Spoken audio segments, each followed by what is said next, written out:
The latest installment of the New York Times series on Donald Trump's tax returns reveals that his charitable givings appear largely self-serving.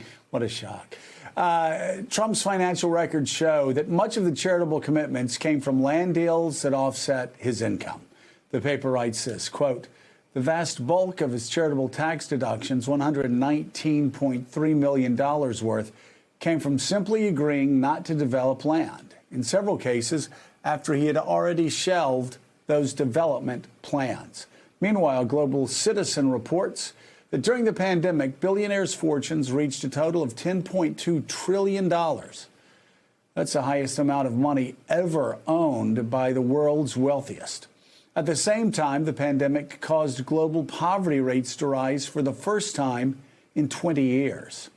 With that in mind, as Forbes unveils America's 400 list of wealthiest people, for the first time, it's changed the way it measures philanthropy as part of the ranking. Let's bring in Chief Content Officer for Forbes, Randall Lane, CEO of Global Citizen, Hugh Evans, and Chairman of the Board of Directors for Global Citizen and a Managing Partner at CVC Capital, Chris Stadler. Thank you all three for being with us.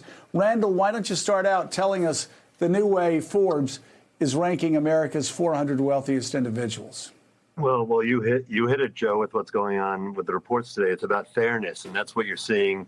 You know, a lot of the political tumult and a lot of the resentment of how success. You know, we have billionaires, American billionaires, have made about $700 billion since the bottom of the pandemic as the market's gone up. And so what we're doing now, we've been measuring philanthropy since 2018, is that now we're now measuring based on how much you're actually giving today to help the problems of today, not to park in a foundation, not to put in a donor-advised fund and that's myopic and nobody can see what's going on with it, not to pledge, but to actually put money to solve the problems of today. Katty Kay. Hugh, I was just, on the whole question of philanthropy, we've all seen the numbers of how much billionaires have made. But if we live in a world in which we rely on those billionaires to give a proportion of their income to help the neediest, I mean, isn't that fundamentally a problem? Wouldn't it be much better to be focusing on shoring up a robust social safety net so that we weren't at the mercy of the whims of a billionaire who wants to give this year and then perhaps doesn't want to give next year?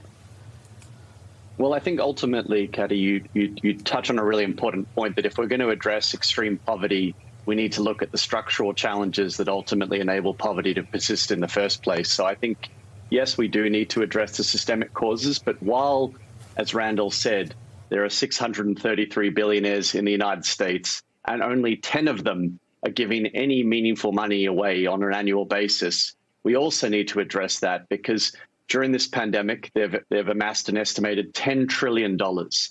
And if all of them were as generous as, say, what Warren Buffett is currently, then we could actually end extreme poverty 3 times over.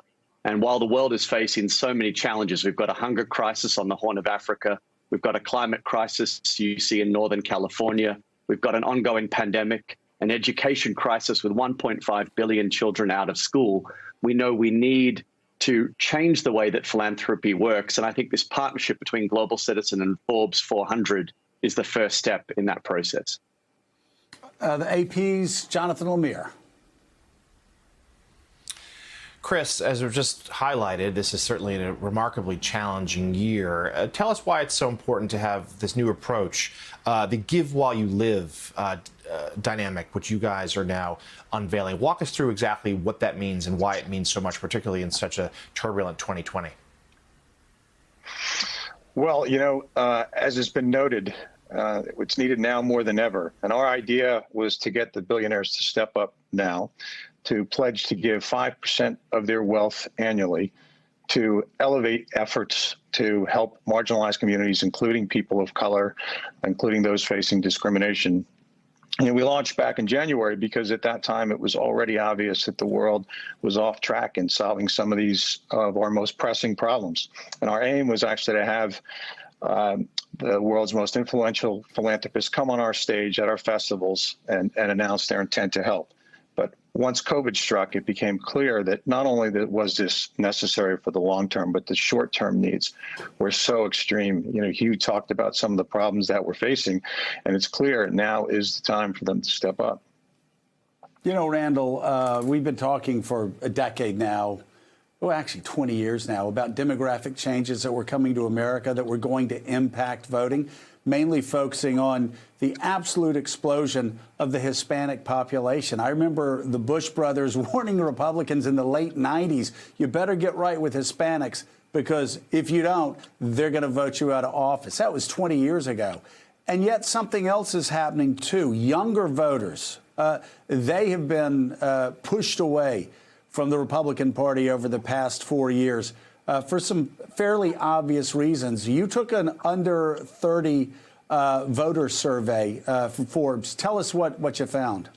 Well, we've been doing a tracking survey all year, and generally for the last few months, Biden's been hitting 60% nationwide of voters under 30, and that's being driven obviously a lot by young Black and young Hispanic voters. But we've seen that fairly consistently. We're in the field now. The last poll we had at 57%. In June, it was 60%. But we've seen it consistently, a very large majority. And obviously that's a problem for the Republican Party, because you're talking about a very large generation with younger millennials and Gen Z who are being baked in about 2-for-1 right now supporting Democrats. Yeah, and it is a real problem for Republicans because so often people's political views when they're 18, 19, 20, 21 stay with them for a very long time. So you take that, combine it with demographic changes in this country, and Donald Trump has really put the Republican Party in a difficult position moving forward. I want to thank all of you for being with us. And Randall, thanks so much. Hugh Evans, Chris Stadler, thank you, too. That does it for us this morning. Thanks for checking out MSNBC on YouTube. And make sure you subscribe to stay up to date on the day's biggest stories. And you can click on any of the videos around us to watch more from Morning Joe and MSNBC. Thanks so much for watching.